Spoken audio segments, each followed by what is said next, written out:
Hola amigos, bienvenidos a Podcast Dojo, el podcast sobre karate y sus practicantes. Hoy tengo nuevamente la alegría de tener a Gerardo Valverde Sensei, que está de vuelta de Okinawa, y bueno, lo tenemos nuevamente en nuestro podcast. Vamos a hablar un poquito sobre su experiencia y sobre algunos temas son vitales y esenciales en la vida del karateca, en el entrenamiento del karateca, en la formación del karateca. Así que bueno, ¿quién mejor que hablar con Sensei de la experiencia y la trayectoria de Gerardo Valverde Sensei? Gerardo Sensei, bienvenido al podcast. Muchas gracias. Después de un tiempito ahí de impasse, volver siempre es un placer y sobre todo, bueno, conversar sobre lo que nos gusta, ¿no? Es decir, yo qué sé, yo no sé hacer otra cosa que karate y lo hago más o menos, así que cada vez que hablo aprendo, cada vez que escucho aprendo más todavía. Así que bueno. Bueno, Sensei es muy modesto, pero quisiera decir, bueno, que acaba de llegar de Okinawa, donde recibiste el octavo Dan, que en tu escuela en Kyudokan, que es una escuela, no quiero ni decir tradicional, es una escuela clásica del karate okinawense, que trasciende el tradicionalismo. Es una escuela histórica del karate okinawense, es octavo dan, que tiene un significado especial, no son 8 rayitas en un cinturón, que tiene un significado especial en Okinawa. Y bueno, quería hablar que me cuentes un poquito de cómo fue esta experiencia bueno, de este reconocimiento después de una vida entera, muchas décadas de entrenamiento, bueno, y cómo se vive este momento. Obviamente que no sé más con octavo dan que con séptimo ni con sexto, digo. Yo creo que lo que te carga una categoría es la enorme responsabilidad de ajustarte cada vez más a la historia y ser más prudente a la hora de enseñar. Y al decir esto quiero decir que la prudencia indica de que mientras que antes uno enseñaba a diestra y siniestra, hoy tiene que angular un poco la enseñanza para que ésta se convierta en un legado y no en una diáspora, ¿no? Eso en primer lugar. En segundo lugar, sí, el octavo Dan es un halago al alma, pero sobre todo es un poco el reconocimiento a una trayectoria y a que uno de una manera u otra ha profundizado en lo que es la escuela que uno hace, ¿no? Antiguamente se entregaba lo que se llamaba Meikyo Kaiden, que era cuando se le entregaba a alguien era como decirle, bueno, a partir de ahora tú conoces todo lo que es la escuela, todo lo que es el sistema, ahora está en vos saber qué hacer con toda esa información. Y creo que el octavo dan es ese punto, ¿no? Ya que la categoría de noveno y décimo son más bien a la filosofía del individuo, ¿no? A la conducción del individuo por la vida, por lo tanto la categoría es de Hanshi, quiere decir ejemplo. Sos un ejemplo.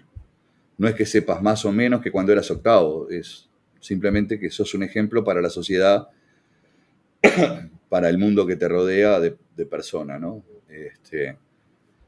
Entonces, bueno, octavo dan para mí es eso, es saber que ahora tengo más responsabilidad que antes, que tengo que ser más obrero todavía, en lo intelectual y en lo práctico un poco menos porque los años no pasan en vano, pero está en lo sensorial y está lo histórico, está lo filosófico, hay muchos aspectos y lo técnico sin lugar a dudas, primero que nada, donde hay que profundizar, tratar de que las bases vayan cada vez más abajo como raíces para que el fruto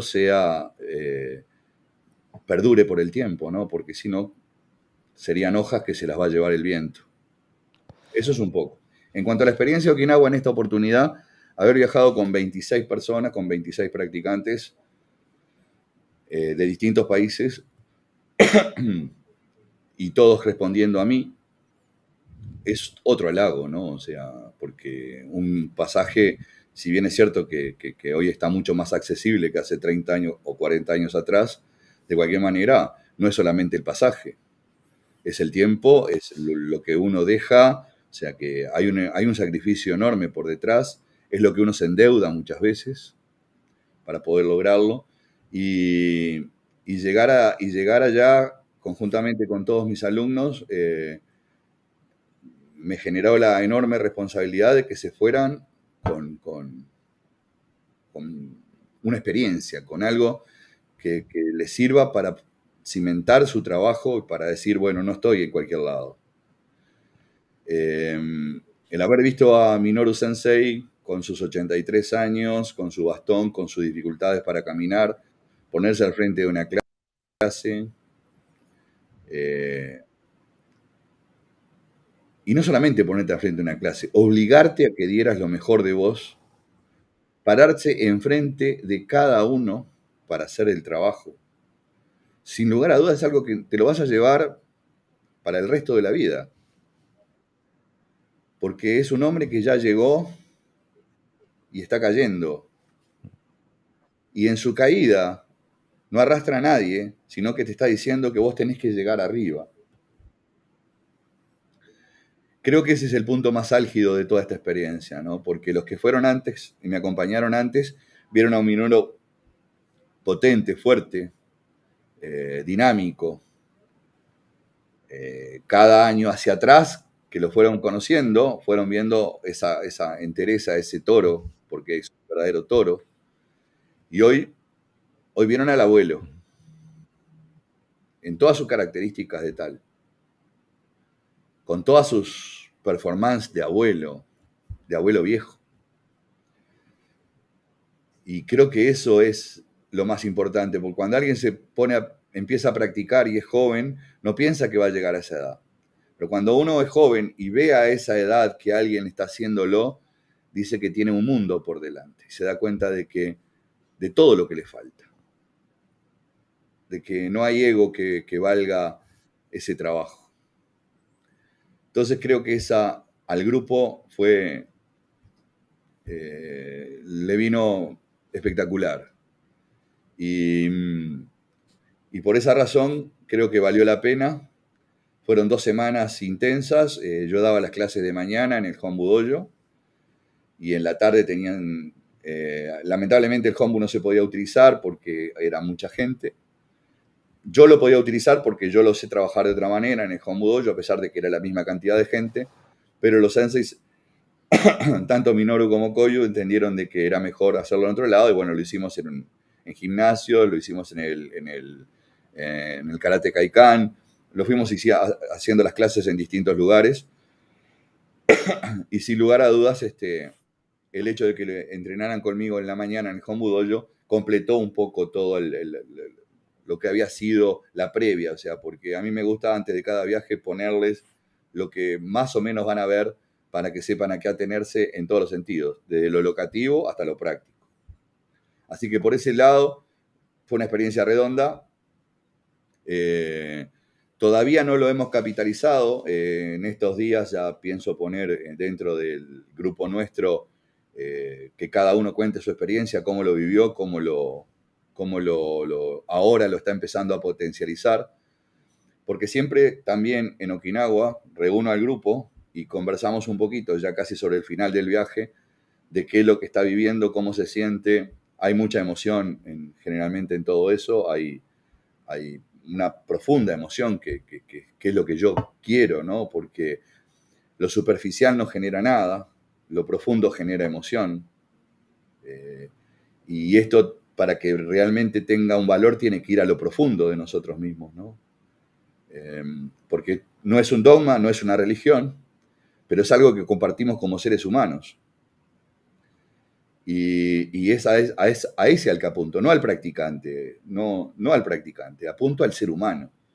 ¿Qué le deja esta experiencia como ser humano? Y siempre eso es muy positivo, y esta vez también fue muy positivo, fue extremadamente positivo. Hubo muchos casos de conmovedores, porque cada uno tiene una vida y tiene una historia, y contarla frente a otros no es fácil. Y entonces, por ese lado también fue sumamente importante y por eso es que ahora quiero que se exponga al resto del grupo, que cada uno de los que participó, si quiere, detalle un poco qué es lo que sintió antes, durante y ahora que ha pasado ya casi 2 semanas. Y que el resto de personas que no tuvieron la oportunidad de hacerlo o que lo hicieron en alguna vez lo revivan. Y de esa manera, un poco cuando los ecos se empiezan a callar, queda ese silencio que nos hace contestarnos por qué estamos haciendo lo que estamos haciendo. Un poco es eso. Yo sé que los términos en los que voy a hacer esta pregunta no te van a gustar, pero los hago igual porque me parece que es necesario que la audiencia entienda el significado histórico de lo que está pasando. Y lo vuelvo a repetir, sos el cuarto extranjero que llega a octavo dan en Okinawa por un sensei okinawense de una tradición clásica del karate que se remonta a Tachibana, Itosu, Motobu, Matsumura, etc. Y también El cuarto octavo dan de Kyodokan, Kyodokan. vamos a entendernos. Sí, por supuesto. Extranjero. Extranjero, exactamente. Y que aparte eso, junto a lo que ha sido tu trayectoria a lo largo de los últimos 50 años y tu perseverancia dentro del karate okinawense que te ha dado una posición especial. ¿Vale? Cuando la prefectura de Okinawa hace un libro sobre el karate okinawense, aparece tu nombre también. O sea, entonces, dado ese contexto, cuando vos hablas de historia y de legado, ¿a qué legado te referís? Bueno, yo tengo que hablar de mi escuela, que es lo que importa en este momento. Es al legado de Yuchoku Sensei, ¿no? Al legado de Minoru también, pero creo que la finalidad de la escuela Kyodokan es en profundizar lo que fue el que creó la escuela. Y el que creó la escuela no en base a sus ideas obtenidas a través de una quimera onírica, sino a través de una experiencia. Creo que Yuchoku en sí mismo obtuvo lo mejor del Ti de Naja y lo mejor del Ti de Yuri. Y si no fue lo mejor, fue lo más parecido. Y lo supo conjugar, y fue hábil. Y se dejó sacar la información porque él quería que obtuviera la información. Yo creo que lo más importante de esto es que él fue formando 8, 9, 10 maestros, todos con una misma base, pero con una diferente identidad. Y yo, salvo, creo que con uno, entrené con todos.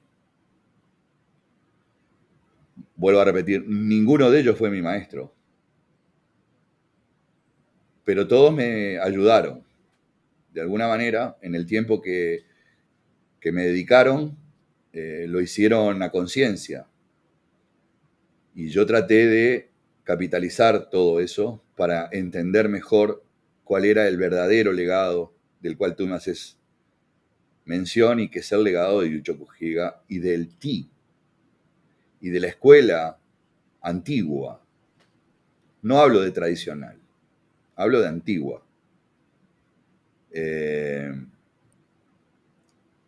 Y un poco es eso, es hacer perdurar eso.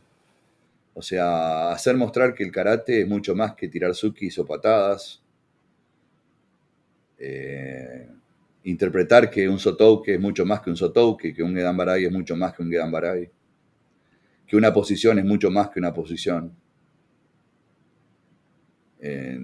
y trasladarlo, eso que es bien difícil y bien complicado, porque hay años de diferencia, hay años de práctica, y cuando uno lo trata de trasladar, me pasó a mí personalmente, me parecía que lo tenía ahí, que ya lo había entendido, y cuando llegaba a mi casa me daba cuenta de que me había olvidado el número de teléfono.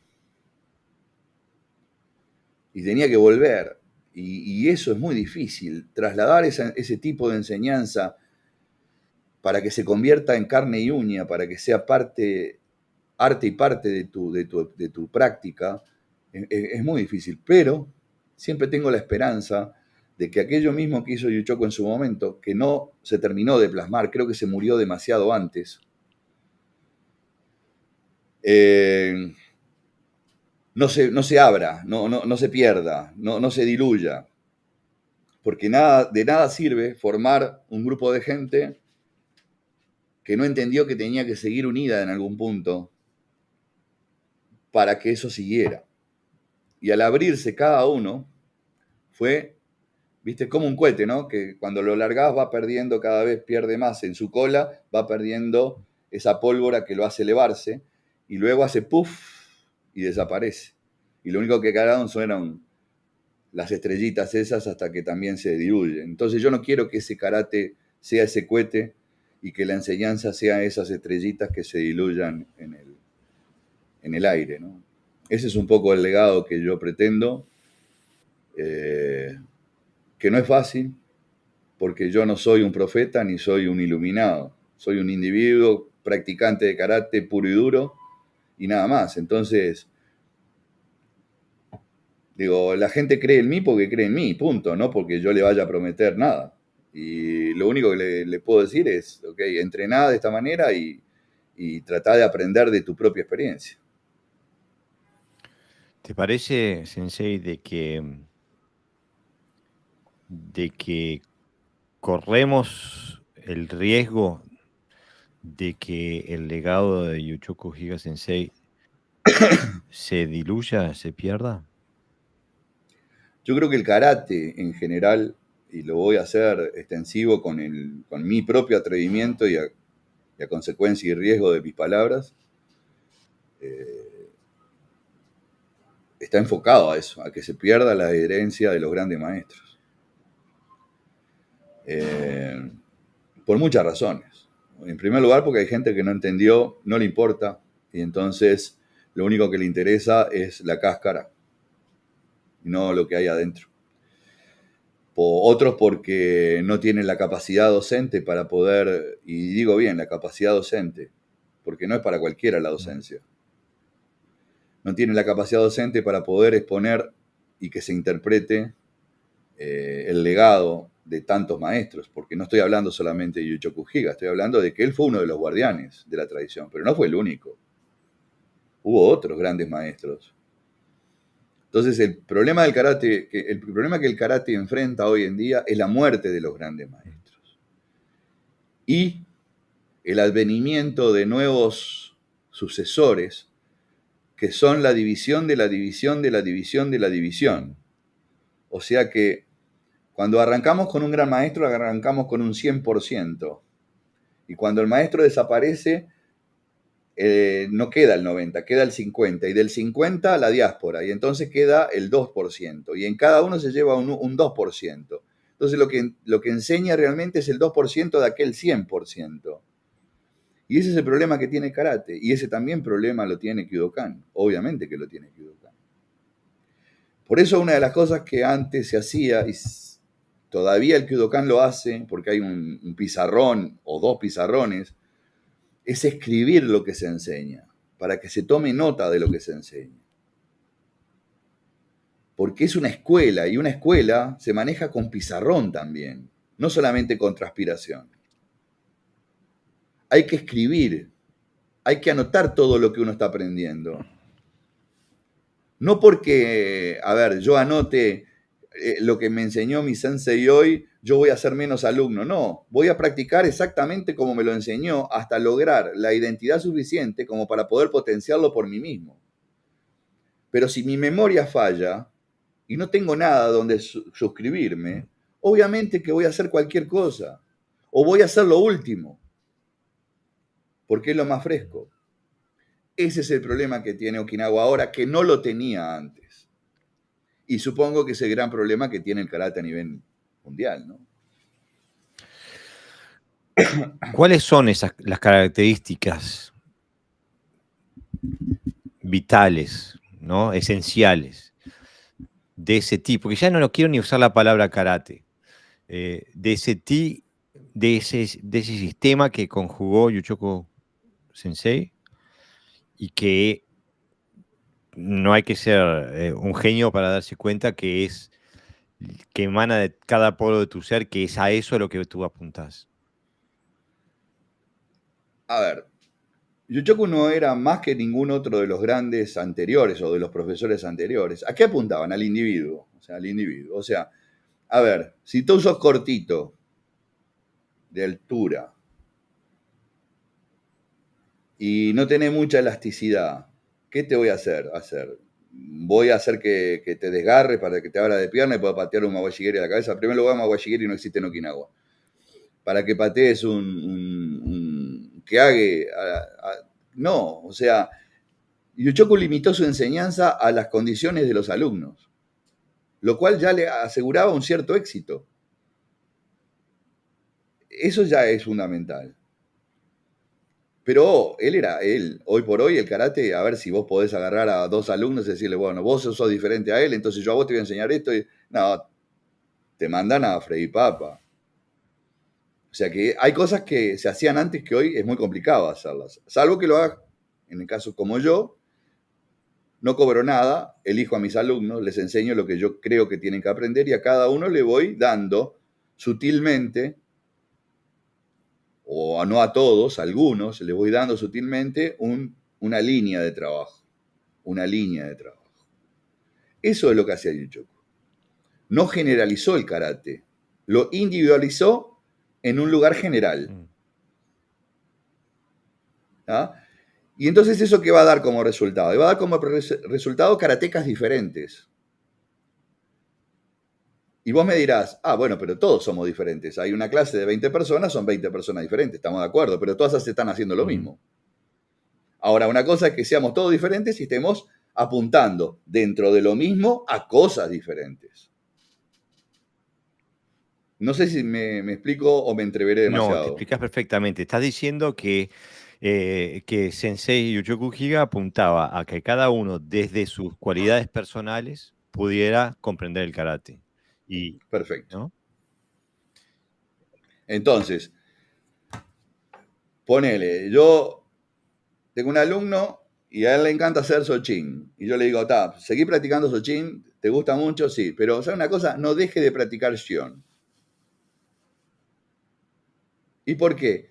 Y porque yo te veo alguna cualidad para que de Shion complementes ese Sochin que vos estás haciendo. Y vos dirás, ¿qué tiene que ver Sochin y Shion? Ese es tu trabajo. ¿Entendés que hay sutilezas que van más allá, que son parte importantísimo del docente, del poder diferenciar? Yo no te digo que vos no hagas el que vos querés. Yo te digo que estudies porque te va a ayudar a entender ese que vos haces.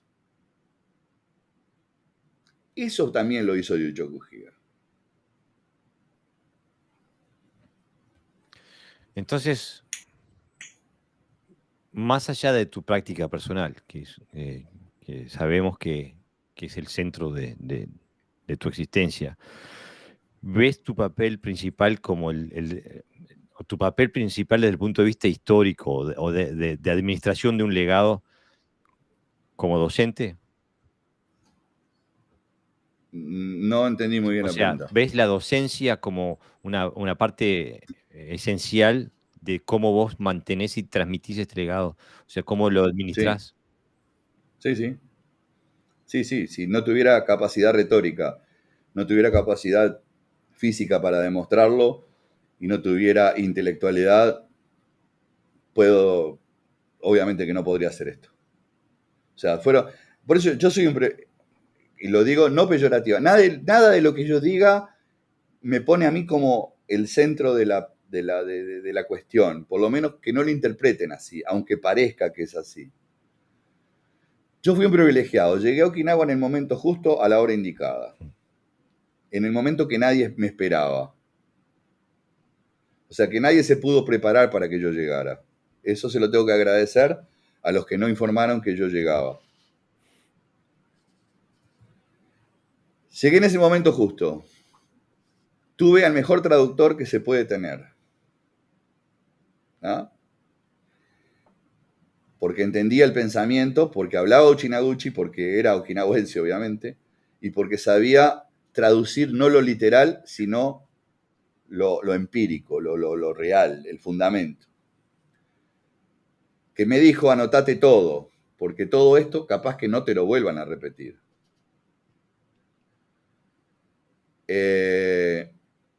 Tuve una excelente vida como karateca en cuanto a que pude realizarme como karateca. O sea, ninguna cosa en mi vida se me antepuso para que yo tuviera que parar o para que yo tuviera que cambiar la orientación. Es decir, que sin ser un docente profesional en cuanto a lo que es la parte universitaria, me fui formando como un docente natural, porque entendía de que a través de esa docencia yo también me estaba llenando.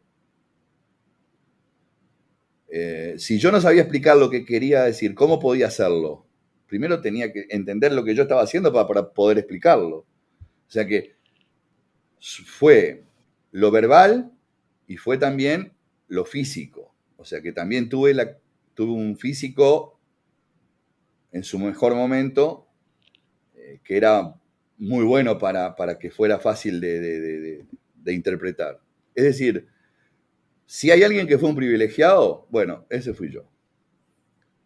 Eso no me pone como mejor que nadie. Me pone simplemente en un lugar, nada más. Sin más, sin más cuestiones, digo. Bueno, fíjate No que sé. yo entiendo tu posición, Sensei, pero fíjate que te digo siempre que estoy hablando siempre de un contexto histórico yo. Y lo hago, no lo hago con ningún otro. Cuando en este podcast yo hablo, traigo a Sensei y todo, en ningún momento hablo de su posición histórica. Porque el único Sensei que conozco de habla hispana que tiene sí una posición histórica, sos vos. Por todo eso que has dicho ahora, y aparte porque así lo veo yo, le guste a quien le guste, porque te veo como un punto vértice en la historia de lo que vino, de lo que fue y lo que puede ser. Por todo esto que acabas de decir, que sí tiene mucho mérito propio, mucho mérito de tu persona, porque gente con talento hay 10.000. Messi hay uno, Cristiano Ronaldo hay uno. O sea, depende de lo que hagas con ese talento también. Y no solamente el punto de vista de la disciplina de entrenamiento y eso, sino, como hablábamos hoy, ir a Okinawa cuesta dinero. No solamente cuesta el pasaje, cuesta la estadía, cuesta el tiempo, cuesta que tenés que ahorrar o pedir prestado. Bueno, todo ese, bueno, ese compromiso que ahora tus alumnos lo hicieron, muchos de ellos por primera vez, vos hace 50 años que lo venían haciendo. O sea que ha sido una prioridad en tu vida durante una vida. Tuve suerte. Y ganas. ¿No? Sí, pero a veces uno tiene ganas y no tiene No, suerte. exactamente. Pero a veces tenés la suerte y no la sabes administrar, ¿viste? Eso también es cierto. Eso también es cierto. Sí. Entonces, por eso yo hago hincapié en esto, quiero que le quede claro a la audiencia de por qué hago estos podcasts. Porque la función de este podcast es, no la función de este podcast, pero la ambición de este podcast es en algún momento ser un faro para aquel que busca. Y cuando tenemos un tipo que está ahí en la puntita de la historia, ¿no? De donde se juntan todas las condiciones, es necesario escuchar, parar la oreja y ver qué dice, ¿no? Pero mira, hay también que saber agradecer. Mira, si no fuera por mi esposa, por su posición y por su trabajo, pero sobre todas las cosas, por el apoyo enorme que me ha dado en los últimos 12 años, probablemente no estaríamos hablando de esto. Y hay que bancar ese tipo de compromiso, ¿no? Y hay que apoyarlo, La verdad ¿no? que por eso te digo que en la vida hay muchas causas y consecuencias y hay que tenerlas claras todas para que nada valga más que nada, sino cada cosa en su lugar. Pero tu esposa es una sensei hecha y derecha también, ¿no? Hay que decirlo, ¿no?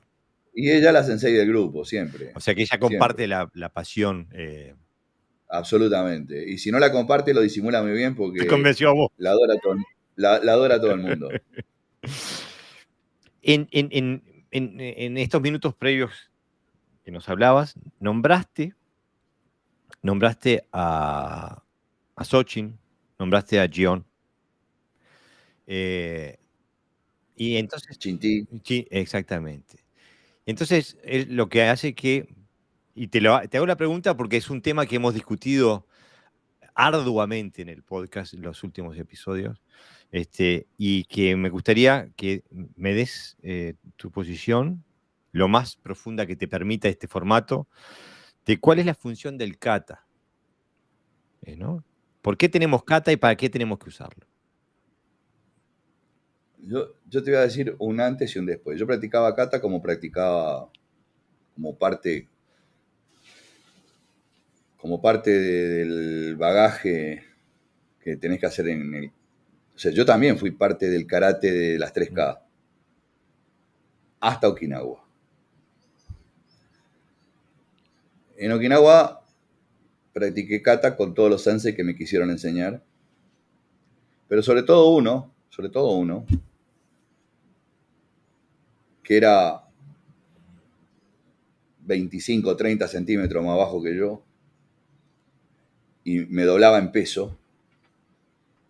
O sea que tampoco me eligió como un elemento parecido a él, sino como un elemento antagónico a él. Me puso el shite por delante, shite como kata. Está, como practicaba kata con los demás, hice shite con él. No me corrigió nunca el shite, pero me dijo para qué servía cada cosa que hacía el shite.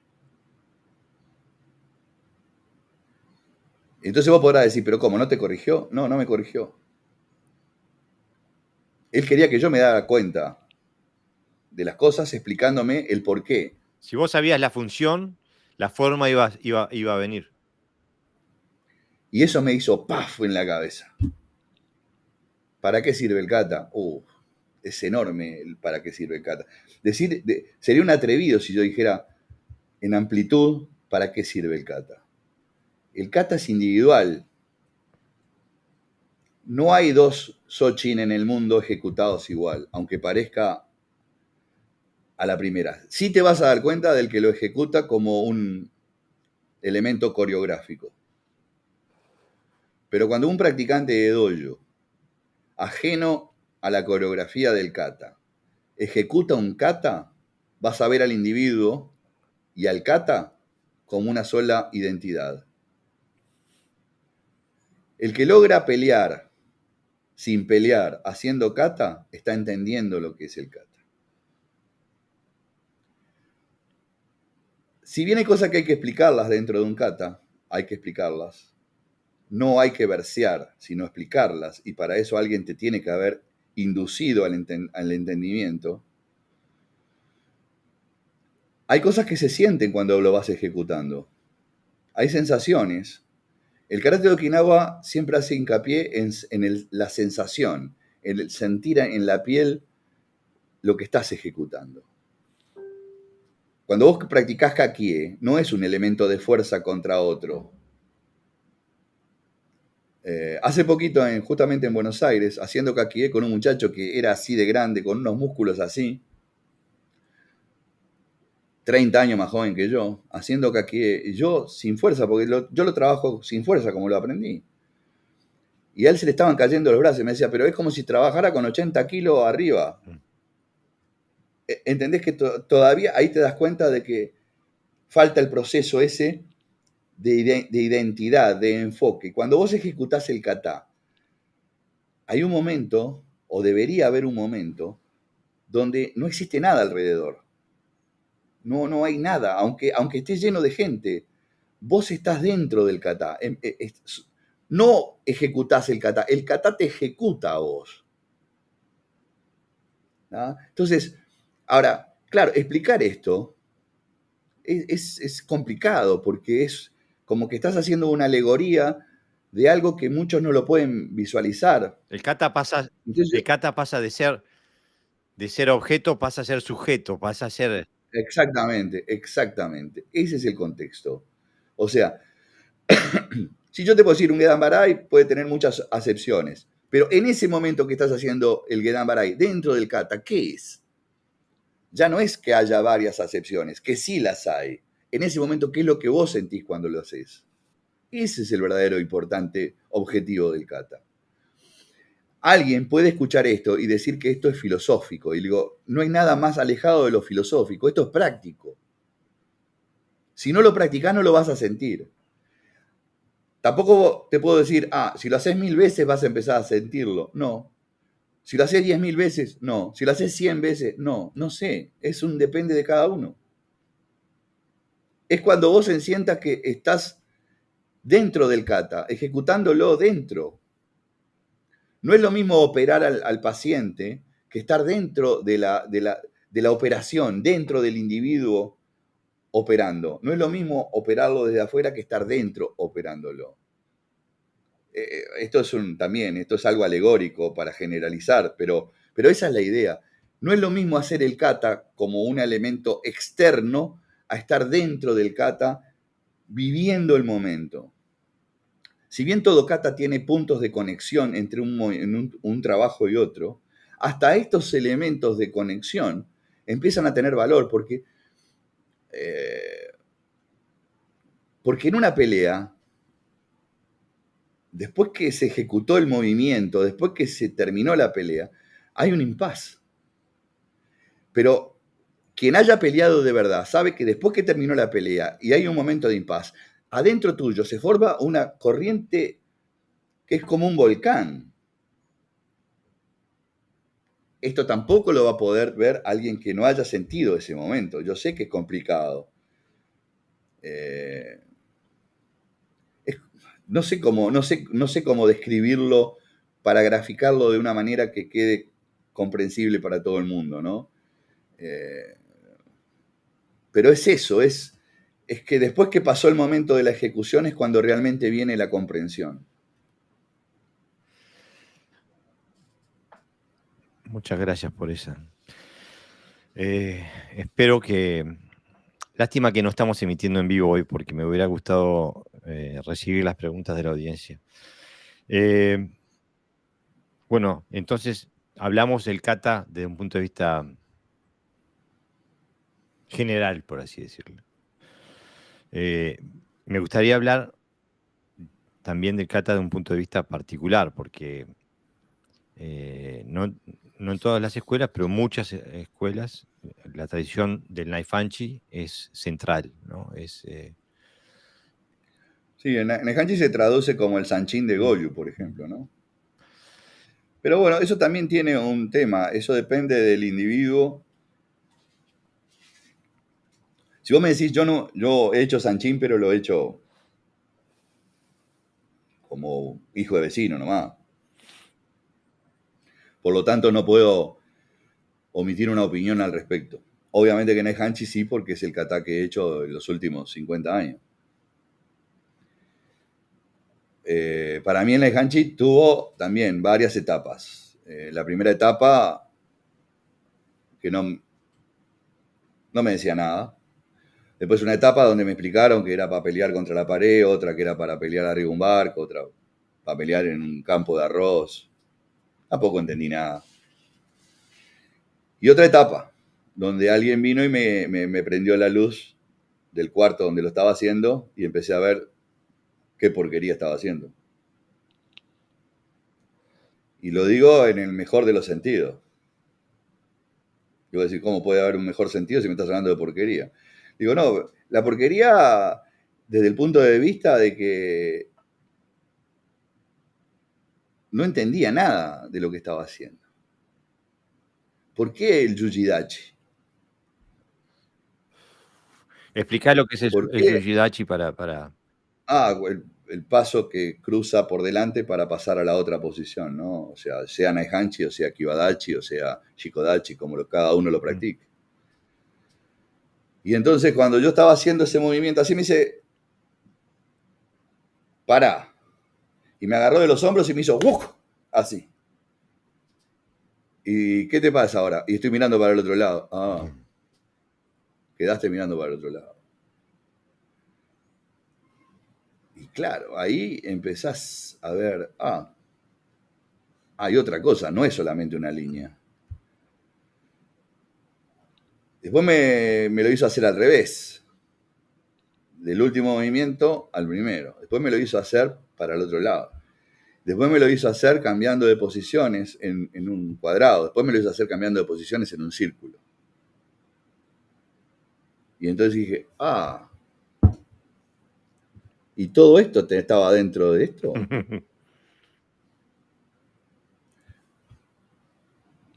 Hablamos de Naihanchi, por algo los sensei decían que era el kata más importante del yuri. Y no es un kata de yuri, es un kata de naja. Desechado por Choyu Miyagi, pero ya antes absorbido por Higaonna Kanryo. Ahora, ¿Higaonna Kanryo era tonto? No. Lo que pasa es que Choyu Miyagi le quería dar preponderancia al Seguro. Sanchin. No se puede decir que sea solamente de la parte de Naja, tomar y practicaba su Naihanchi. Y supongo yo que, salvo el Motobu Dundi, en Yuri también se practicaba un Naihanchi. Ahora, ¿qué Naihanchi se practicaba en cada lado? Ahí estaríamos hablando de Pérez diferentes, porque históricamente no está escrito nada, aunque se supone que los tres Naihanchi componían un solo Naihanchi.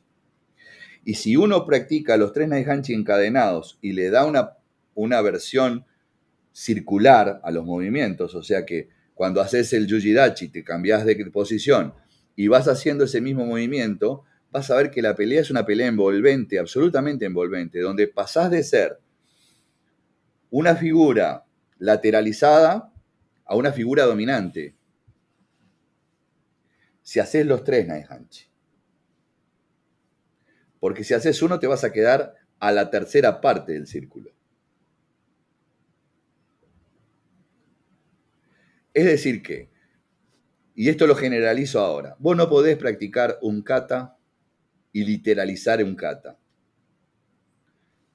Si vos no entendés el kata que estás ejecutando, tomate un tiempo, un respiro, un vaso de agua, hacelo al día siguiente.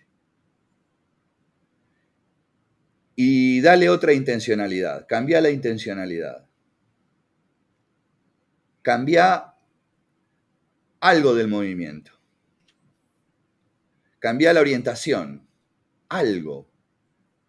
Pero en la práctica personal, no en el desarrollo del kata. ¿Por qué digo esto? Porque mucha gente tiene la propensión de cambiar, hacer nuevas versiones. Y eso lo que apunta es a hacer un deterioro de la forma original, que ya ha llegado bastante deteriorada muchas veces.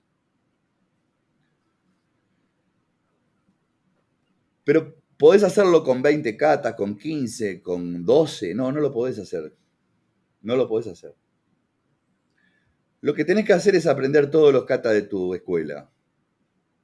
Y una vez llegado a estos, empezar a ejecutarlos hasta que uno haga ping dentro tuyo. Capaz que nunca le prestaste atención. Capaz que no es el que más te gusta, pero algo adentro tuyo te tiró para adentro. Y ahí empezás a entender que el kata no es la cantidad de katas, sino es aquel o aquellos dos que hacen que empiezan a conformar tu pelea. Primero una pelea interior, tuya, contigo mismo. No, porque esto no me va a salir, porque esto no es así, porque no lo entiendo, porque es tu primer pelea. Tenés que ganarle a esa primer pelea. Para pasar a la segunda pelea. A una tercer pelea.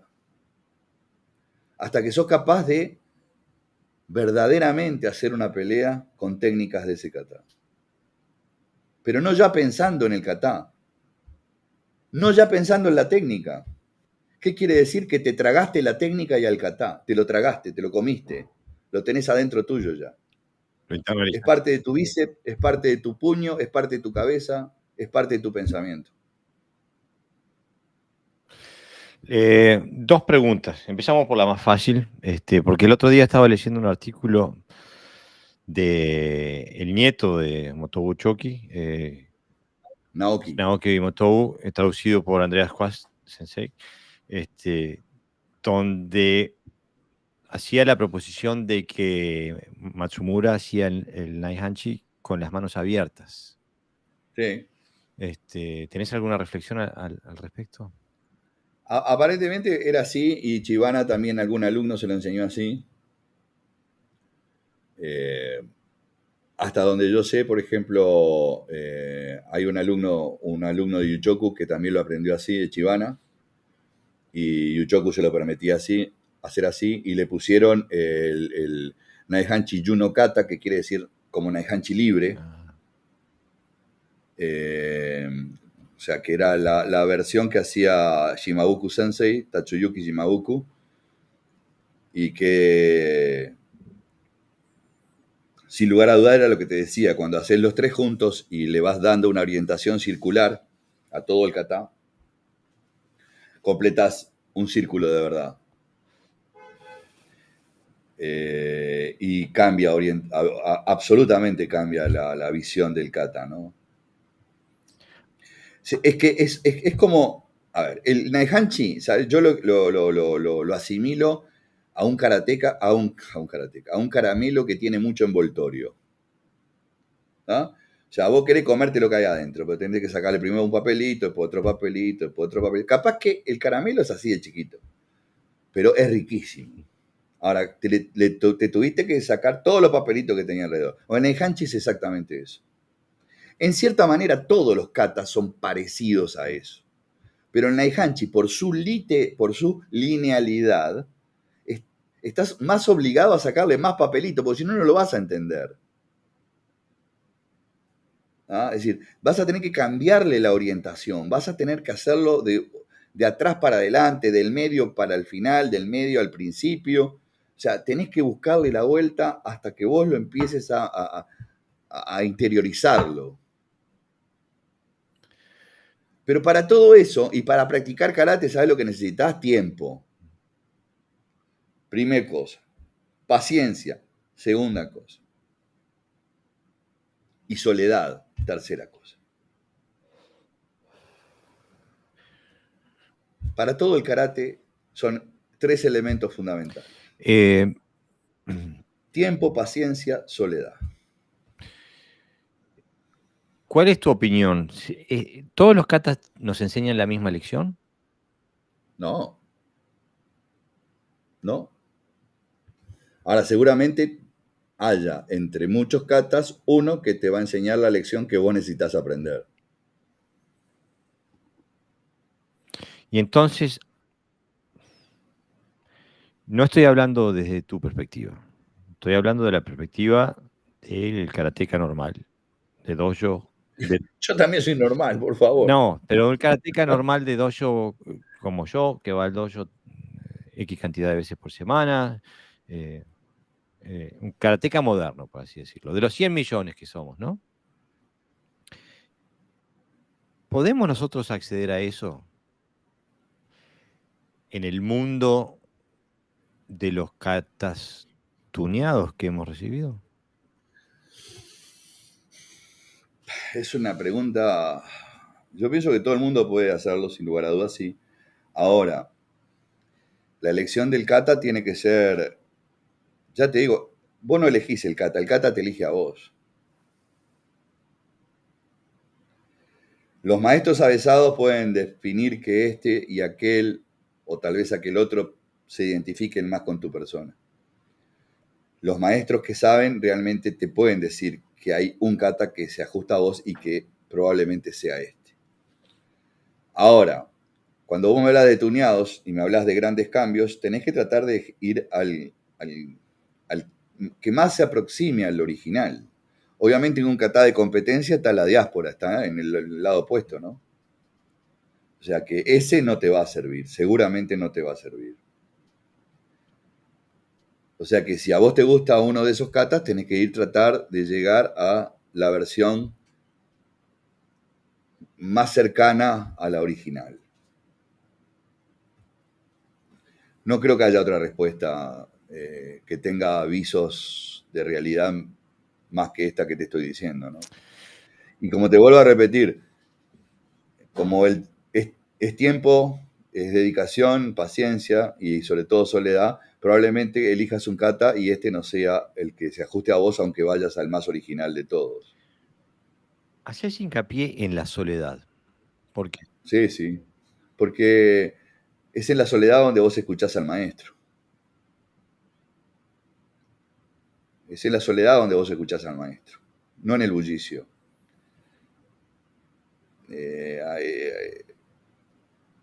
Todos los maestros que han pasado por mi vida me dejaron algo, pero así ahora hablando contigo no los puedo escuchar, solamente en mi soledad los puedo escuchar.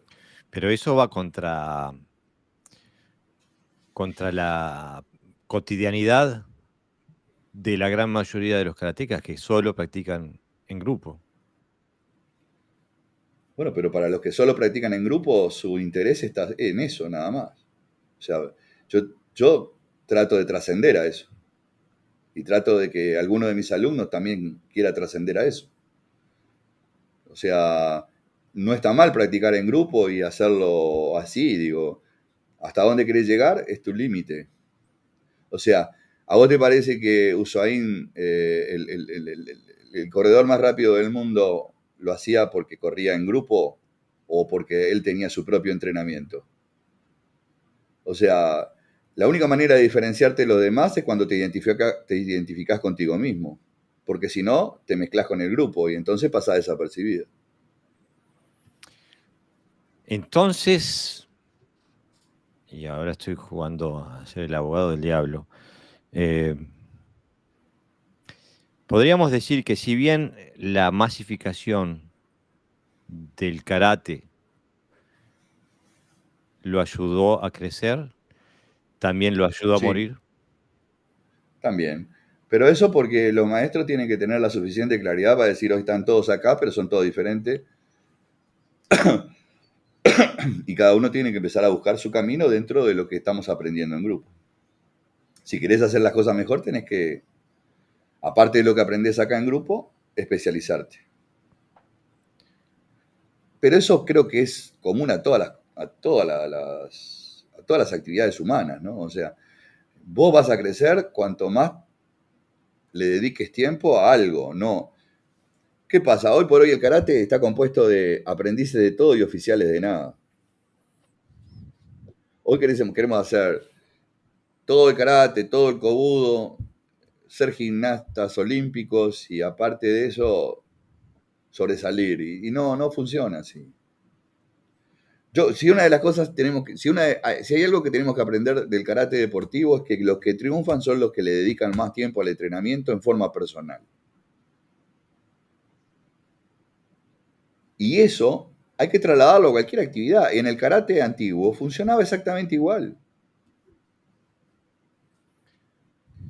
Y si uno quiere ir a las raíces, no podés ir a las raíces arrastrando a un grupo de gente que no comparte la misma opinión que vos. O sea, hoy practicamos juntos, yo cuando estoy en mi casa o cuando estoy en el campo o cuando estoy donde yo quiero estar, entreno para mí, para mí.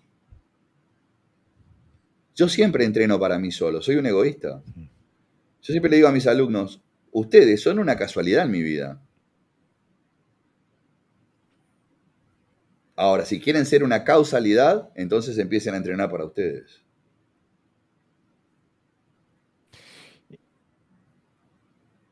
Me gustaría profundizar en dos cosas que tocas así casi como que lo das por hecho, lo das por sabido, y creo que hay muchos karatecas que no entienden a qué te referís. Hoy hablabas de que que el kata tiene, que vos no haces el kata. Llega un momento, el kata te hace a vos, ¿no? Y eso está muy en contraste no solamente con la parte del karate deportivo y de que las competencias, las competiciones de kata, pero está muy arraigado también en todo el sistema de las graduaciones, de los exámenes, está muy arraigado en la forma de pensar del karateca moderno que muchas veces se refiere al kata que, que debe, por ejemplo, ayer estábamos leyendo la última vez los dichos de distintos maestros sobre el kata y hablaban de expresar determinadas emociones o de expresar valor, de expresar esto, de expresar lo otro. El kata está para expresarse. ¿Debo yo usar el kata como vehículo de expresar algo? ¿Como un arte? Mira, si estuviéramos en la época de Allan Kardec, el que creó el espiritismo, te diría que el kata tendría que hablar a través de ti.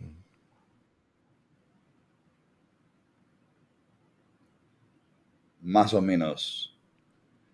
O sea, si vos ejecutás el kata y pretendés que la gente lo entienda solamente porque vos lo ejecutás,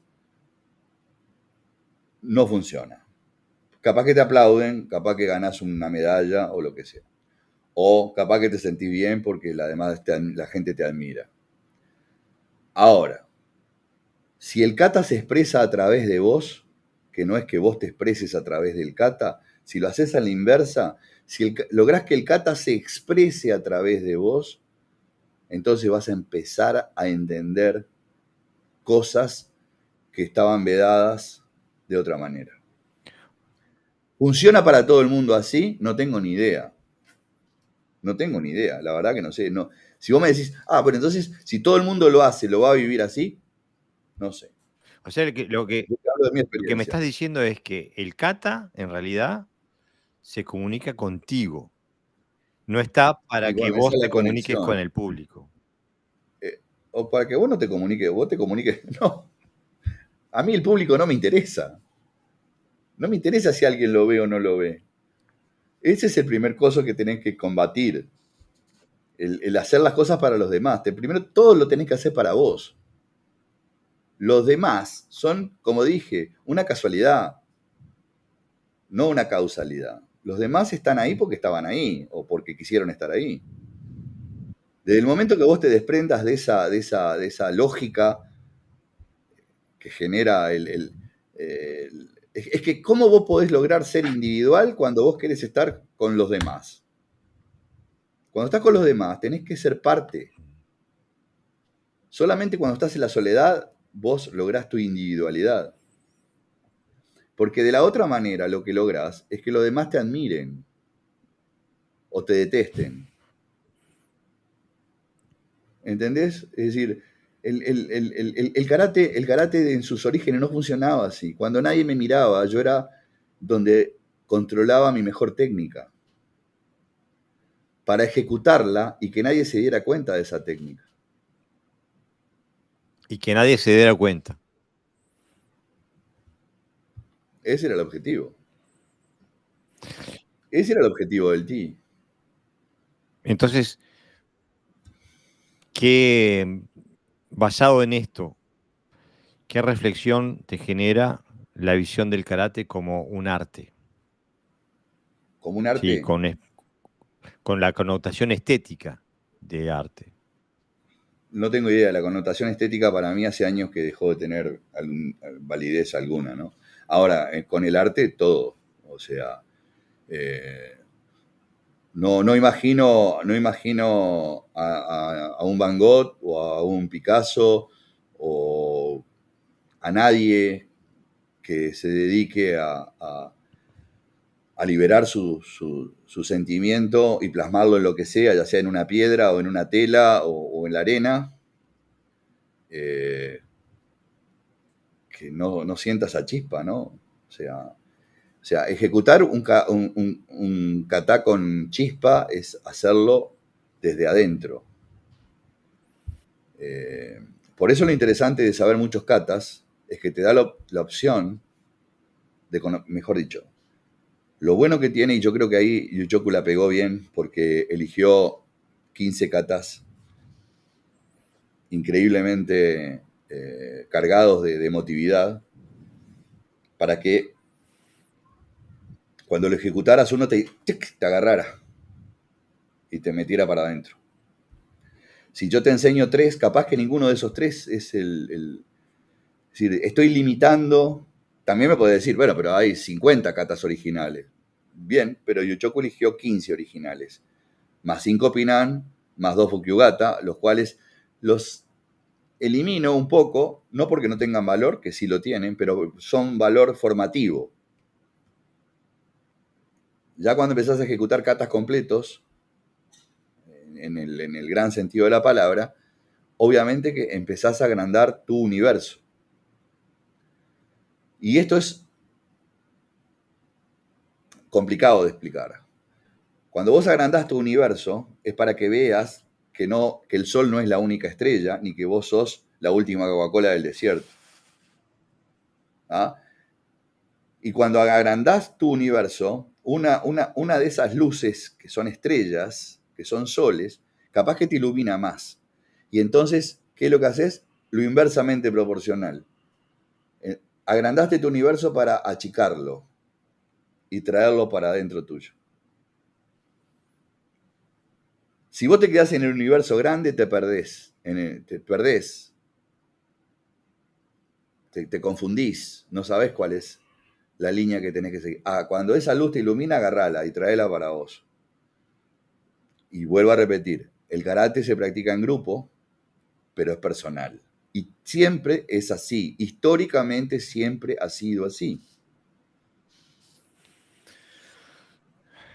Otro de los temas que tocaste y que me gustaría profundizar un poquito, y que lo dijiste un par de veces, es que hablaste de la necesidad de especializarse. Pero también dije que el karate hoy está lleno de oficiales de todo y o sea, aprendices de todo y oficiales de Claro. nada. ¿Y Digo, por qué la necesidad de especialización? y porque si no, ¿cómo vos podés ser individual si no lográs especializarte en algo? Pero no, La individualidad parte de que vos sos dueño y señor de algo. Y de ese algo lo sabés de atrás para adelante y de arriba para abajo. Eh, no va en contra eso de algunos maestros históricos, como Mabuni Sensei, por ejemplo, que coleccionaba decenas y decenas y decenas de kata. no va en contra, porque yo no creo que Mabuni quisiera que todos sus alumnos hicieran todos sus katas. No, no, nunca lo escuché eso. Yo creo que eso es como lo mismo que kata que eligió Yuchoku Higa. Eligió X cantidad. Mabuni lo hizo más amplio, eligió 60 kata o 50 y pico de kata. Pero eso es para que cada uno tuviera un margen mayor de... Claro, cuanto más amplio es el universo que mostrás, más difícil es encontrar la luz, la estrella que te ilumine, ¿no? Es decir, pero sí, digo, y también creó 8 kata. Mm.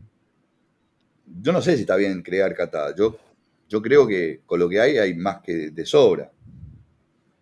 Pero bueno, eso también depende. A ver, ¿quién tiene la verdad? Yo te estoy diciendo mi verdad. Y no es una verdad universal.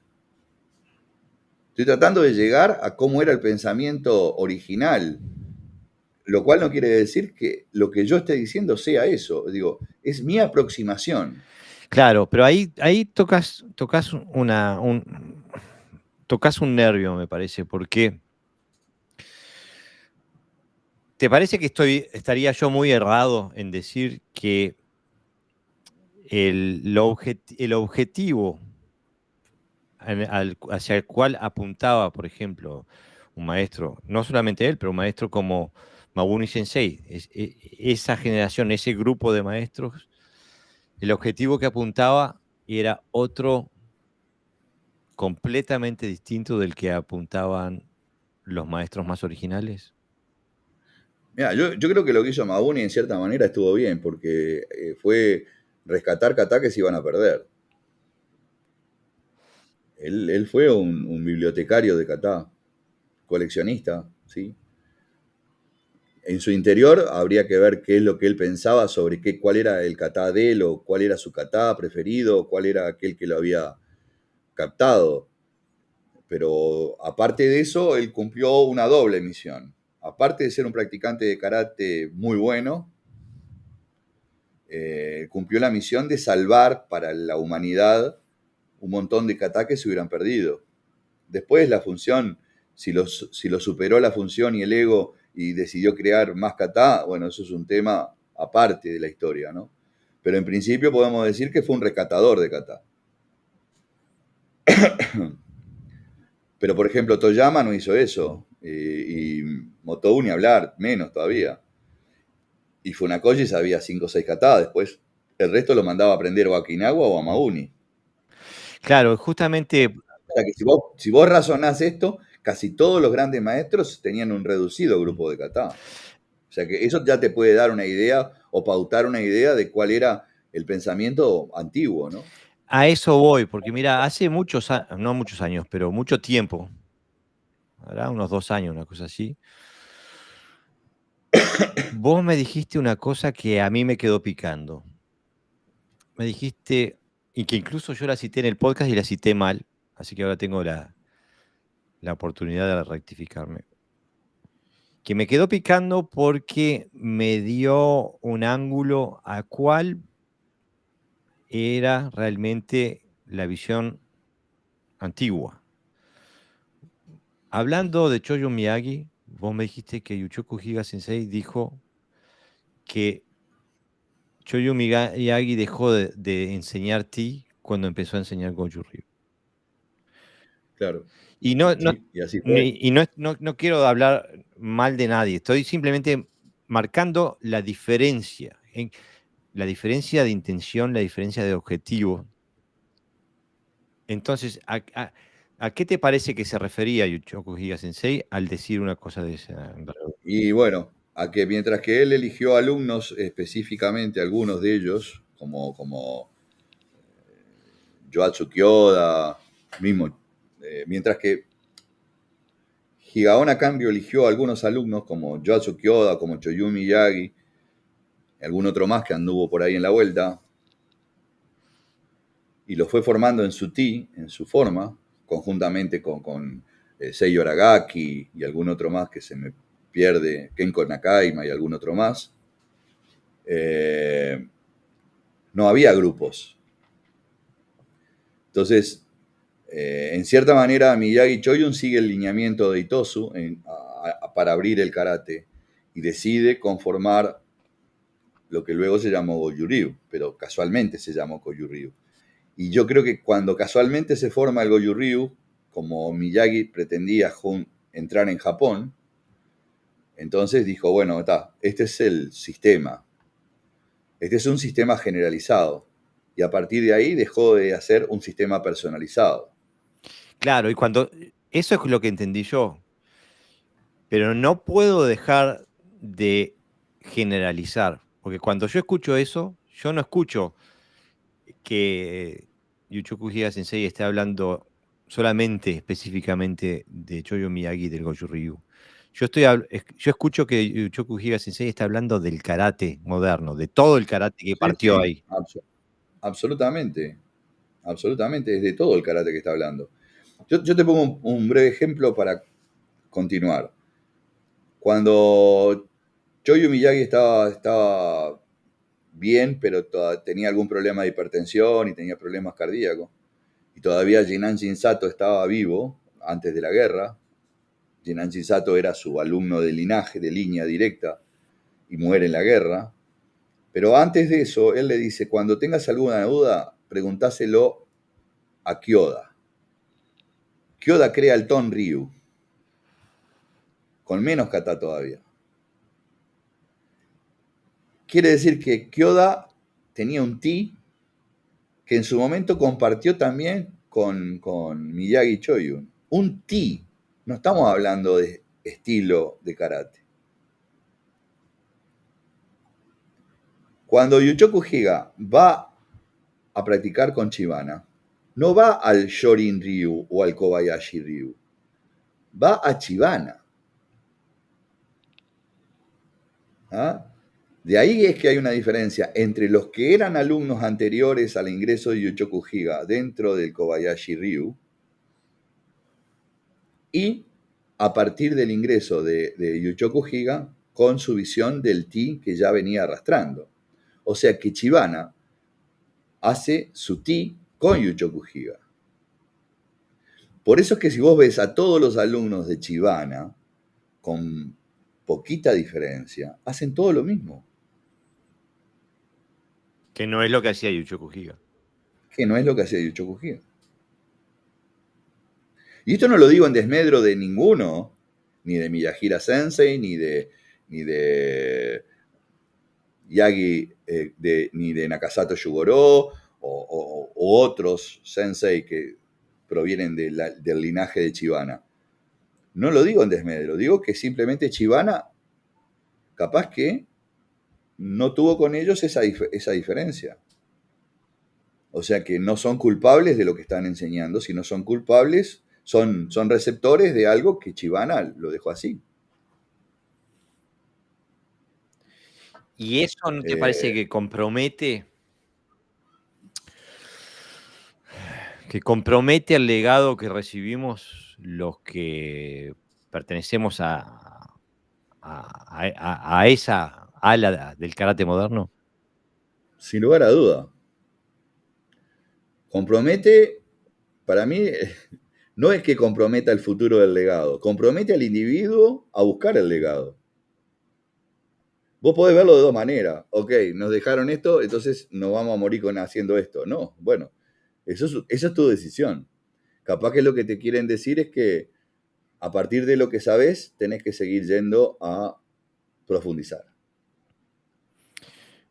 Bueno, entonces... Porque es muy fácil echar una culpa sin analizar. Por eso que existen los abogados defensores, existen los fiscales, existen los jueces. Es decir, a través de una única visión, angulamos una cosa sola. Ahora, cuando te dije que abrís el universo, la cosa cambia. Te podés quedar en ese universo abierto y te perdés. Tenés que tratar de volver a angular hasta donde encuentres esa luz que sea tuya, única y personal, que te alumbre a vos nada más. Sí, no estamos buscando culpables de nada, ¿no? Estamos intentando comprender. Pero entonces, lo que pasa es que suena, a veces suena, es muy difícil entender a los maestros. Es muy difícil saber lo que querían de sus alumnos. Era muy difícil para los alumnos saber lo que quería el maestro de ellos. Y sí, aparte hoy hay maestros que se contradicen entre sí, ¿no? O sea, los maestros no estaban de acuerdo en todo. Había un montón de cosas. Y bueno, lo que pasa es que también entraron en juego otros valores. Entró en juego la economía. Entró en juego que el karate fuera una forma de vida. Entonces, eso trae aparejado otros Pérez. O sea, es muy complejo. La madeja está muy enredada. Hay piolines que están atados y que están dentro de la madeja.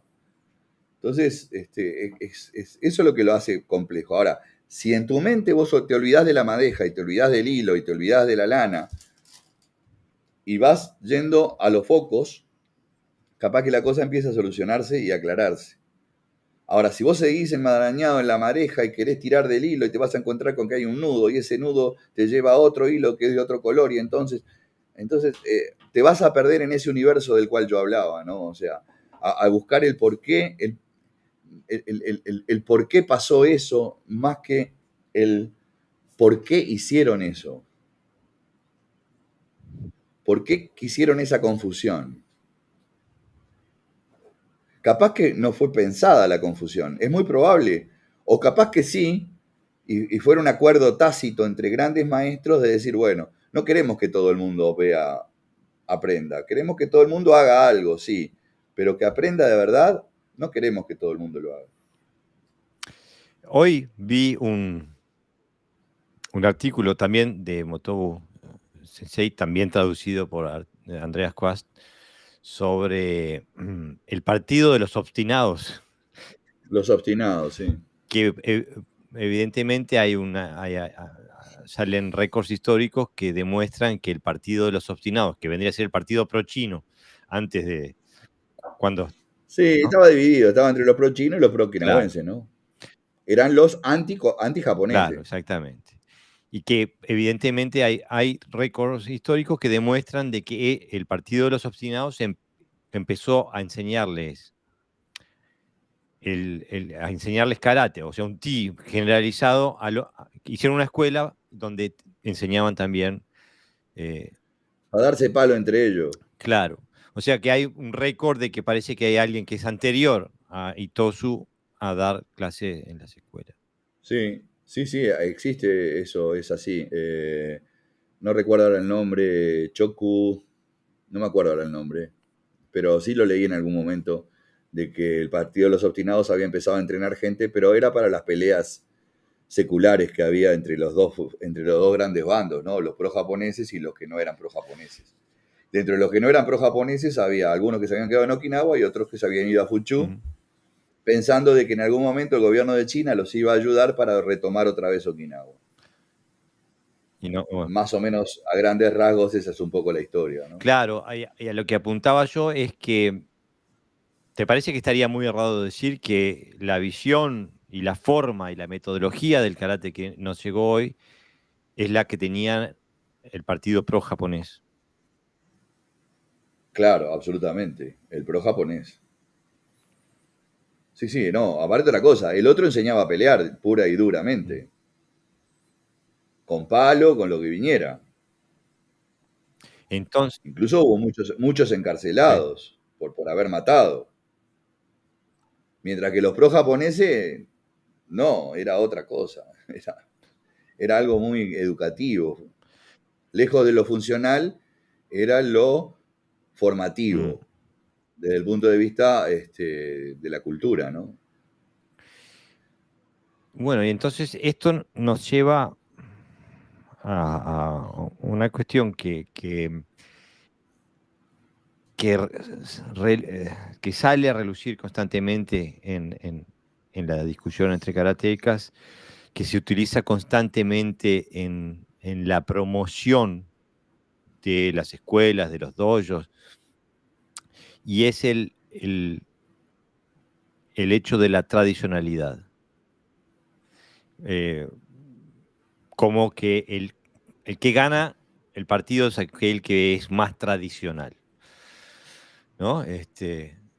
Y hay muchas escuelas que se autodeterminan tradicionales, ¿no? Eh, Pero el problema, yo creo que está mal Ujú. encarado. Son todas tradicionales. Desde el momento que siguen a alguien que a su vez siguió a alguien, ya siguen una tradición.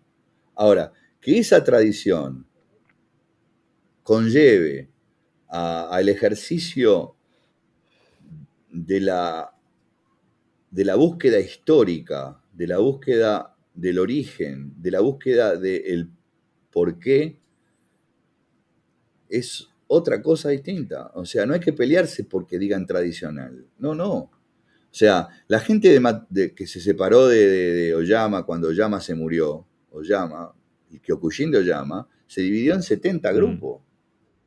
Y todos son tradición de quién? De Oyama. Pero Oyama también es tradición, porque tiene la tradición, un pedacito de Funakoshi, un pedacito de Yamaguchi, un pedacito de un coreano, que había sido alumno de de Choyu Miyagi. O sea que, ¿por qué decir que no es tradición el Kyokushin? Es karate moderno, sí, pero también tiene una tradición. O sea que no hay que pelearse con la tradición. Claro, Hay que interpretar que es una tradición que apunta a un periodo cortito de la historia, a un periodo reciente de la historia. ¿Es tradición? Sí, es tradición. ¿Se prolonga en el tiempo? ¿Hacia atrás? No, no. Es confuso.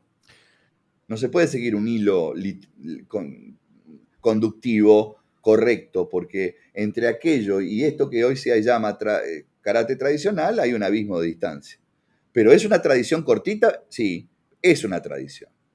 Ahora, por eso yo dije, hace años que dejo de llamar a mi forma de enseñar tradicional. Yo trato de que sea una búsqueda del karate o del ti original. Trato, que quede con mayúsculas y en negrita. Trato. Eso no quiere decir que lo consiga o que lo esté consiguiendo. Quiere decir que es una búsqueda personal que trato también, que trato de que trascienda a mi persona y se haga carne en otros. Claro. Porque para mí, por eso que Kyudo Mugen, el estudio no tiene fin. Por eso que esa es la gran frase del karate para mí. Porque el estudio es profundizar no solamente en la técnica, sino en la historia, que es la que tiene que tratar de encajar la técnica en periodos y sobre todo hacerla parte tuya. Claro, yo comprendo completamente lo que me estás diciendo, Sensei. El tema es que no es la forma en que se usa esa definición, tu definición me parece la más sana y la más correcta. Se usa como, porque nadie dice, yo entreno Wado Ryu tradicional.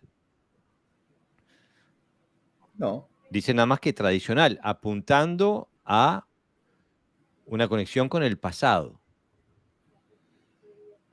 Nadie te dice que es Pero, un pasado limitado. a ver, vos podés comer todos los días arroz e imaginarte, hoy esto es puchero, y comes al otro día arroz y hoy son milanesa con papa frita, y al otro día comes arroz y hoy son, yo qué sé, croqueta de carne. O sea, vos podés comer arroz todos los días e imaginarte lo que quieras. Y bueno, y te va a llenar la panza porque realmente te estás mandando algo para adentro. Ahora, eran croquetas, eran milanesas, era puchero. O sea, cada uno come lo que quiere comer. Y está bien. Claro, pero tú ahí apuntas al abismo que... ¿Vos qué me querés hacer decir? Vamos a empezar por... No, no te quiero decir nada, quiero explorar una línea de ideas, porque me interesa de que queden los puntos sobre las IES, ¿no? Porque tú ahí estás apuntando a una clara diferencia entre una realidad objetiva y una realidad subjetiva. La realidad objetiva es que estoy comiendo arroz todos los días. La subjetiva es que hoy como croquetas, mañana puchero y el tercer día milanesa. Ahora, ¿no te parece que sería más sincero apuntar a qué tradición yo sigo? Este, que, que si yo dijera, yo sigo la tradición de Otsuka Hironori Sensei. A que decir, yo entreno karate. Si quieres entrenar karate tradicional, tenés que entrenar conmigo. Bueno, a ver, vuelvo a repetir, eso es un tema que lamentablemente no hay forma de luchar contra Porque tú eso. no dices, tú en ningún momento decís, yo entreno Kyudokan tradicional. No, No, tú dices, yo apunto a transmitir el legado de Uchoku Higa Sensei. intento. Claro. Pero eso es una gran diferencia, porque cuando vos decís eso, no solamente que dejas bien clarito cuál es el objetivo, pero también lo haces con un grado de humildad, porque estás diciendo que estás trabajando con un alto nivel de responsabilidad para intentar mantener un legado. Te quiero Sí. cortar ahí, hacer un... Yo de humilde no tengo nada. No lo tuve antes, no lo tengo y posiblemente no lo tendré. Y te voy a contar una anécdota ¿Mm? pequeñita. Sobre el tema de la humildad, un día escribí un artículo. Como 3 o 4 días después, en una reunión que tuvimos, mi señora hace hincapié que yo de humilde no tengo nada. Y a uno se le ocurre buscarlo, la palabra, el significado, la palabra humildad en imágenes en el Google. Y aparece el Papa, la Madre Teresa y yo tercero.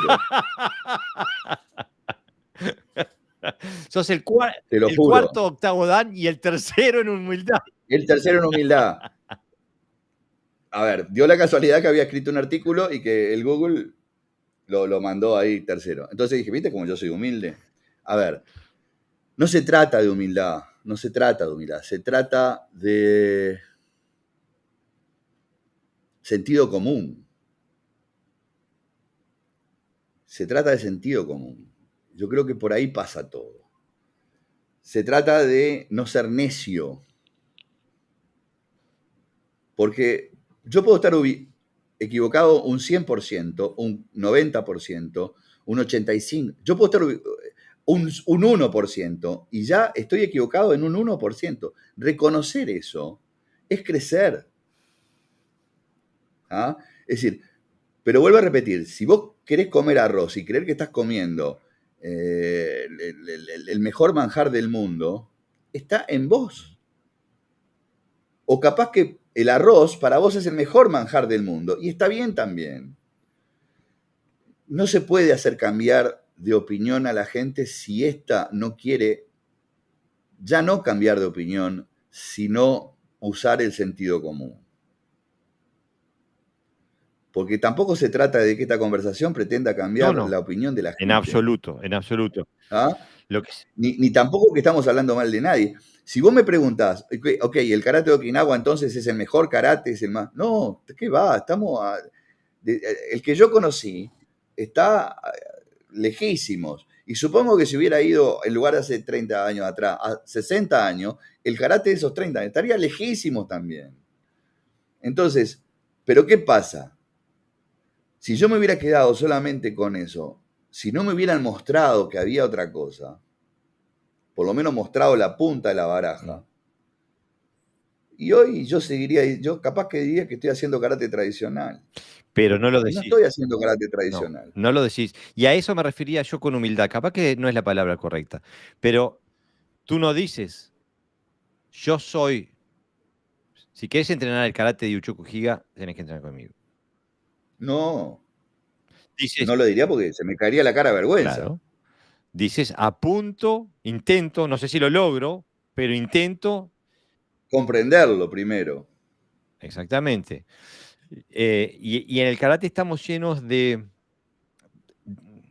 A mí me extraña, ¿no? En el karate estamos llenos de anunciados categóricos, en blanco y negro. No hay matices muchas veces. Ve, pero en eso sí, ahí está. Mientras que los okinawenses fueron okinawenses y no quisieron ser japoneses, no tenían ese problema. Por lo menos no en gran escala. El japonés, en su momento, sobre todo cuando el nacionalismo estaba exacerbado, no hoy, sino cuando estaba en su apogeo, el japonés, como el nazi en su momento, se creyó que era o esto o nada. O sea, todo lo que está por debajo de esto no existe. Y eso se trasladó, y sobre todo al ámbito universitario. Y los primeros grandes maestros, yo diría los primeros instructores que salieron, no grandes maestros, ¿pero de dónde provenían? No provenían de un dojo privado que habían entrenado con fulano, no, provenían de las universidades, con un nacionalismo exacerbado, a pesar de que habían perdido la guerra, pero igual, la última perla de un pobre es el orgullo. Entonces, el orgullo fue lo que les quedó. Y ese orgullo lo extrapolaron. Lo extrapolaron al extremo enorme de que cada instructor se convertía en un semidios. Exactamente.